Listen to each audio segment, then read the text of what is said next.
ಬೆಂಗಳೂರಿಗರ ಉದ್ಯಾನವನ ಸಸ್ಯಕಾಶಿ ಲಾಲ್ಬಾಗ್ನಲ್ಲಿ 218ನೇ flower show ಆರಂಭವಾಗ್ತಾ ಇದೆ. ಸ್ವತಂತ್ರ ದಿನಾಚರಣೆ ಅಂಗವಾಗಿ ಈ ಬಾರಿಯೂ ಸಹ ವಿಭಿನ್ನವಾದಂತಹ ಥೀಮ್ನ ಮೂಲಕ ಶುರು ಮಾಡಿರುವಂತದ್ದು.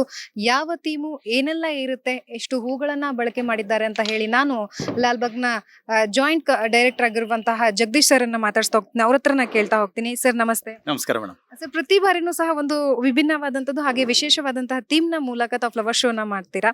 ಸೊ ಈ ಬಾರಿ ಯಾಕೆ ಮತ್ತೆ ಯಾವ ಥೀಮ್ ಅನ್ನ ಇಟ್ಕೊಂಡಿರುವಂತದ್ದು, ಏನೆಲ್ಲ ವಿಶೇಷವಾಗಿದೆ ಅನ್ನುವಂಥದ್ದು? ಇದು ತಮಗೆಲ್ಲ ತಿಳಿದಿರುವ ಹಾಗೆ 218ನೆಯ ಫಲಪುಷ್ಪ ಪ್ರದರ್ಶನ.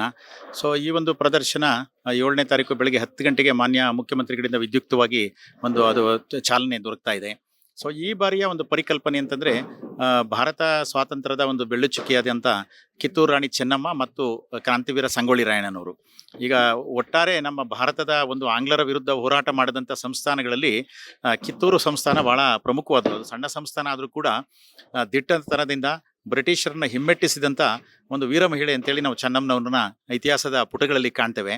ಸೊ ಆ ಹಿನ್ನೆಲೆಯಲ್ಲಿ ಇಡೀ ಕಿತ್ತೂರು ಸಂಸ್ಥಾನಕ್ಕೆ, ಕಿತ್ತೂರು ರಾಣಿಗೆ ಮತ್ತು ಸಂಗೊಳ್ಳಿ ರಾಯಣ್ಣನವರಿಗೆ ಒಂದು ಪುಷ್ಪ ನಮನವನ್ನು ಸಲ್ಲಿಸಬೇಕು ಅಂತಕ್ಕಂಥ ನಮ್ಮ ಎಲ್ಲ ಹಿರಿಯ, ವಿಶೇಷವಾಗಿ ನಮ್ಮ ಮಾನ್ಯ ತೋಟಗಾರಿಕೆ ಸಚಿವರ ಆಶಯದಂತೆ ಈ ಪರಿಕಲ್ಪನೆಯನ್ನು ಈ ಬಾರಿ ಆಯ್ಕೆ ಮಾಡಿಕೊಳ್ಳಲಾಗಿದೆ. ಸೊ ಅದಕ್ಕೆ ಸಂಬಂಧಪಟ್ಟಂತ ಪೂರಕವಾದಂಥ ಎಲ್ಲ ಸಿದ್ಧತೆಗಳು ಕೂಡ ಬರದಿಂದ ಸಾಗ್ತಾ ಇದೆ ಮೇಡಮ್. ಸರ್, ನಾಳೆ ಉದ್ಘಾಟನೆ ಇರುವಂತಹದ್ದು, ಯಾರೆಲ್ಲ ಭಾಗ್ಯ ಆಗ್ತಾರೆ, ಜೊತೆಗೆ ಫಲಪುಷ್ಪ ಪ್ರದರ್ಶನಕ್ಕೆ ಪ್ರತಿ ವರ್ಷ ಸಹ ಸಾಕಷ್ಟು ಹೂಗಳನ್ನ ಬಳಕೆ ಮಾಡ್ತೀರಾ. ಯಾವ್ಯಾವ ತರದ ಹೂಗಳನ್ನ ಮತ್ತೆ ಎಷ್ಟು ಹೂಗಳನ್ನ ಬಳಕೆ ಮಾಡ್ತಾ ಇರುವಂತದ್ದು? ಸೊ ಫಲಪುಷ್ಪ ಪ್ರದರ್ಶನ 7ನೇ ತಾರೀಕು ಅಂದ್ರೆ ನಾಳೆ ಬೆಳಗ್ಗೆ 10 ಗಂಟೆಗೆ ವಿದ್ಯುಕ್ತವಾಗಿ ಮಾನ್ಯ ಮುಖ್ಯಮಂತ್ರಿಗಳಿಂದ ಚಾಲನೆಯನ್ನ ಪಡೆದುಕೊಳ್ಳುತ್ತೆ.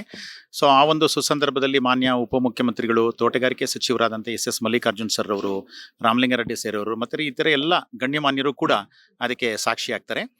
ಮತ್ತೆ ತಾವು ಹೇಳಿದಾಗೆ ಈ ಬಾರಿಯ ಫಲಪುಷ್ಪ ಪ್ರದರ್ಶನದಲ್ಲಿ ಪ್ರಮುಖವಾಗಿ ಕಿತ್ತೂರು ಸಂಸ್ಥಾನವನ್ನ ಪ್ರತಿಬಿಂಬಿಸ್ತಕ್ಕಂಥ ಕಿತ್ತೂರು ಕೋಟೆಯ ಪುಷ್ಪ ಮಾದರಿ ಅತ್ಯಂತ ಒಂದು ಆಕರ್ಷಣೀಯವಾಗಿ ಮೂಡಿ ಬಂದಿದೆ. ಅದರ ಜೊತೆಗೆ ಅದರ ಮುಂಭಾಗದಲ್ಲಿ ನಾವು ಅಶ್ವಾರೂಢ ಕುದುರೆಯಲ್ಲಿ ಏರಿರ್ತಕ್ಕಂಥ ಚೆನ್ನಮ್ಮನವರು ಮತ್ತೆ ಇದು ಸಂಗೊಳ್ಳಿ ರಾಯಣ್ಣನವರ ಪ್ರತಿಮೆಗಳಿರುತ್ತೆ. ಅದರ ಹಿಂಬದಿನಲ್ಲಿ ಕಿತ್ತೂರು ರಾಣಿ ಚೆನ್ನಮ್ಮನವರ ಐಕ್ಯ ಮಂಟಪ ಬೆಳಗಾಮಿನ ಬೈಲವಂಗಲದಲ್ಲಿದೆ. ಅದರ ಯಥಾವತ್ತು ಒಂದು ಪುಷ್ಪ ಪ್ರತಿರೂಪವನ್ನು ತಂದಿದ್ದೇವೆ. ಗಾಜನ ಮನೆಯ ಎಡಭಾಗದಲ್ಲಿ ಒಂದು ವರ್ಟಿಕಲ್ ಗಾರ್ಡನ್ನಿನಿಂದ ಅರಳಿದಂಥ ಒಂದು ಕೋಟೆ ಇದೆ. ಅದು ಪ್ರಮುಖವಾಗಿ ಈ ಒಂದು ಭಾರತ ಸ್ವಾತಂತ್ರ್ಯಕ್ಕೆ ಸಮರ್ಪಣೆಯನ್ನ ಮಾಡಿದಂತಹ ಎಲ್ಲ ವೀರರಿಗೂ ಕೂಡ ಒಂದು ನಮನವನ್ನು ಸಲ್ಲಿಸ್ತಕ್ಕಂಥದ್ರ ಸಂಕೇತ. ಮತ್ತು ಗಾಜಿನ ಮನೆಯ ಬಲಭಾಗದಲ್ಲಿ ಸಂಗೊಳ್ಳಿ ರಾಯಣ್ಣನವರನ್ನ ಆಂಗ್ಲರು ಹೇಗೆ ಅವರನ್ನ 6 ಜನ ಸಹಚರರೊಡನೆ ನೇಣಿಗಂಬಕ್ಕೆ ಏರಿಸಿದ್ರು ಅಂತಕ್ಕಂಥ ಸನ್ನಿವೇಶವನ್ನು ಕೂಡ ಬಿಂಬಿಸ್ತಾ ಇದ್ದೀವಿ. ಮತ್ತೆ ಗಾಜಿನ ಮನೆಯ ಹಿಂಭಾಗದಲ್ಲಿ ನಮ್ಮ ಒಂದು ನಾಡಿಗೆ ಸ್ವಾತಂತ್ರ್ಯವನ್ನು ಗಳಿಸುವಂತ ಸಂದರ್ಭದಲ್ಲಿ, ಭಾರತಕ್ಕೆ ಸ್ವಾತಂತ್ರ್ಯ ಗಳಿಸುವಂತ ಸಂದರ್ಭದಲ್ಲಿ ಹೋರಾಡಿದಂಥ ವೀರ ಮಹಿಳೆಯರ ಒಂದು ವಿಶೇಷವಾದಂಥ ಪರಿಕಲ್ಪನೆ ಕೂಡ ಇರುತ್ತೆ. ಮತ್ತೆ ತಾವು ಹೇಳಿದಾಗೆ ಈ ಒಂದು ಪ್ರದರ್ಶನಕ್ಕೆ ಒಟ್ಟಾರೆ 36 ಲಕ್ಷಕ್ಕೂ ಹೆಚ್ಚು ಅಧಿಕ ಪ್ರಮಾಣದ ಹೂಗಳನ್ನ ಬಳಸ್ತಾ ಇದ್ದೀವಿ. ಇದರಲ್ಲಿ ಬಹುತೇಕ 70% ವಾರ್ಷಿಕ ಹೂಗಳಿದೆ. ಮತ್ತೆ ಕೆಲವು ಪೆರಿನಿಯಲ್ಸ್ ಫ್ಲವರ್ಸ್ ಕೂಡ ನಾವು ಬಳಸಿದ್ದೇವೆ. ಲಾಲ್ಬಾಗ್ ತಮಗೆಲ್ಲ ತಿಳಿದಿರುವ ಹಾಗೆ ಬಹಳ ವಿಸ್ತಾರವಾದಂಥ ಪ್ರದೇಶ, 240 ಎಕರೆ ಪ್ರದೇಶ ಇದೆ. ಅದರಲ್ಲಿ ಸುಮಾರು 150ಕ್ಕೂ ಹೆಚ್ಚು ಪ್ರದೇಶಗಳಲ್ಲಿ ಬೆಡ್ಗಳಲ್ಲಿ ಆಕರ್ಷಕವಾದಂಥ ಹೂಗಳನ್ನ ಬೆಳೆದಿದ್ದೇವೆ. ಅಲ್ಲಿಗೆ ಬರ್ತಕ್ಕಂಥ ಪ್ರವಾಸಿಗರು ಅಲ್ಲಿ ಸೆಲ್ಫಿ ತೆಗೆದುಕೊಳ್ಳಿಕ್ಕೆ, ಅಲ್ಲಿ ಓಡಾಡ್ತಕ್ಕಂಥ ಒಂದು ಆಹ್ಲಾದಕರ ವಾತಾವರಣವನ್ನು ಉಂಟು ಮಾಡಲಿಕ್ಕೆ ಸಾಧ್ಯತೆ ಆಗ್ತದೆ. ಆಮೇಲೆ ಅದರ ಜೊತೆಗೆ ಗಾಜಿನ ಮನೆ ಮತ್ತು ಉಳಿದಂಥ ಪ್ರದೇಶದಲ್ಲಿ ಕುಂಡದಲ್ಲಿ ಬೆಳೆದಂಥ ವಾರ್ಷಿಕ ಹೂಗಳ ಜೋಡಣೆ ಕೂಡ ಇರುತ್ತೆ. ಮತ್ತೆ ಉಳಿದಂತೆ ನಾನೇನು ಈಗಾಗಲೇ ಹೇಳಿದೆ, ಪುಷ್ಪ ಪ್ರತಿರೂಪಗಳು ಬರ್ತಾ ಇದೆ. ಅದಕ್ಕೆ ಮಾತ್ರ ನಾವು ಗುಲಾಬಿ ಮತ್ತು ಹಲವಾರು ವರ್ಣಗಳ ಸೇವಂತಿಗೆ ಹೂಗಳನ್ನ ಬಳಕೆ ಮಾಡ್ತಾ ಇದೀವಿ. ಸೊ ಇಲ್ಲಿ ತಾವು ನೋಡ್ತಾ ಇರುವಾಗೆ ಗಾಜಿನ ಮನೆಯಲ್ಲಿ ಸುಮಾರು 10ಕ್ಕೂ ಹೆಚ್ಚು ವೈವಿಧ್ಯಮಯವಾದಂಥ ಸೇವಂತಿಗೆ ಹೂಗಳಿದೆ, ಪಾಯಿನ್ಸಿಟಿಯಾಗಳಿದೆ, ಮತ್ತೆ ಇಂಪೇಷನ್ಸ್ ಇದೆ. ಮತ್ತೆ ಈಗ ನಮ್ಮ ಒಂದು ಚಳಿಗಾಲಕ್ಕೆ ಹತ್ತಿರ ಆಗ್ತಾ ಇರೋದ್ರಿಂದ ಪಾಯಿನ್ಸಿಟಿಯಾ ಮತ್ತು ಪೆಟೂನಿಯಾ ಹೂಗಳು ಸೊ ಈ ಬಾರಿಯ ಒಂದು ಆಕರ್ಷಣೆ ಅಂತ ಹೇಳ್ಬೋದು. ಮತ್ತೆ ಕ್ಯಾಲಾ ಲಿಲಿ ಇದು ಅತ್ಯಂತ ಆಕರ್ಷಕವಾದಂಥ ಹೂ. ಇದರಲ್ಲಿ ಸುಮಾರು 9 ಬಗೆಯ ಕ್ಯಾಲಾ ಲಿಲಿಗಳು ಕೂಡ ಪ್ರದರ್ಶನಕ್ಕಿದೆ. ಮತ್ತೆ ಪ್ರತಿಷ್ಠಿತ ಇಂಡೋ ಅಮೆರಿಕನ್ ಹೈಬ್ರಿಡ್ ಸೀಡ್ ಕಂಪನಿಯಿಂದ ಬಹಳಷ್ಟು ಆಕರ್ಷಕವಾದಂಥ ಆರ್ಕಿಡ್ ಹೂಗಳು ಬರ್ತಾ ಇದೆ, ಪೆಟೂನಿಯಾ ಹೂಗಳು ಬರ್ತಾ ಇದೆ. ಮತ್ತೆ ವಿಶೇಷವಾದಂಥ ಎಕ್ಸಾಟಿಕ್ ಮತ್ತು ನೇಟಿವ್ ಫೋಲಿಯೇಜ್ ಪ್ಲಾಂಟ್ಸ್ ಕೂಡ ಇಲ್ಲಿ ಪ್ರದರ್ಶನಕ್ಕಿದೆ. ಮತ್ತೆ ಈ ಒಂದು ಪ್ರದರ್ಶನದಲ್ಲಿ ಶೀತ ವಲಯದ ಹೂಗಳು ಸುಮಾರು ಕೇವಲ 5 ಸೆಂಟಿಗ್ರೇಡ್ಗಿಂತ ಕಡಿಮೆ ಬರ್ತಕ್ಕಂಥ ವಾತಾವರಣದಲ್ಲಿ ಬರ್ತಕ್ಕಂಥ ಕೆಮಿಲಿಯಾಸು, ಅಜೇಲಿಯಾಸು, ಟ್ಯೂಬರಸ್ ರೂಟೆಡ್ ಬೆಗೋನಿಯಾ, ಪ್ರೈಮುಲ್ಲಾ ಈ ತರದ ವಿಶೇಷ ಹೂಗಳ ಪ್ರದರ್ಶನ ಕೂಡ ಈ ಪ್ರದರ್ಶನದಲ್ಲಿ ಇರುತ್ತೆ ಮೇಡಮ್. ಸರ್, ಪ್ರತಿ ಬಾರಿಯೂ ಸಹ ಬರುವಂತಹ ಜನರಿಗೆ ಇಂತಿಷ್ಟು ಅಂತ ಟಿಕೆಟ್ ಅನ್ನ ದರವನ್ನ ನಿಗದಿ ಮಾಡ್ತೀರಾ. ಈ ಬಾರಿ ನೋಡೋದಾದ್ರೆ ಯಾವ ರೀತಿಯಾಗಿ ನಿಗದಿ ಮಾಡಿದ್ರೆ, ಜೊತೆಗೆ ಮಕ್ಕಳಿಗೆ ಕಳೆದ ಬಾರಿ ತಾವು ಫ್ರೀಯಾಗಿ ಉಚಿತವಾಗಿ ಶಾಲಾ ಮಕ್ಕಳಿಗೆ ಇಟ್ಟಿರುವಂತದ್ದು, ಈ ಬಾರಿಯೂ ಆ ರೀತಿಯಾಗಿ ಏನಾದ್ರೂ ವ್ಯವಸ್ಥೆ ಮಾಡಿದ್ರೆ ಹೇಗೆ? ಖಂಡಿತ.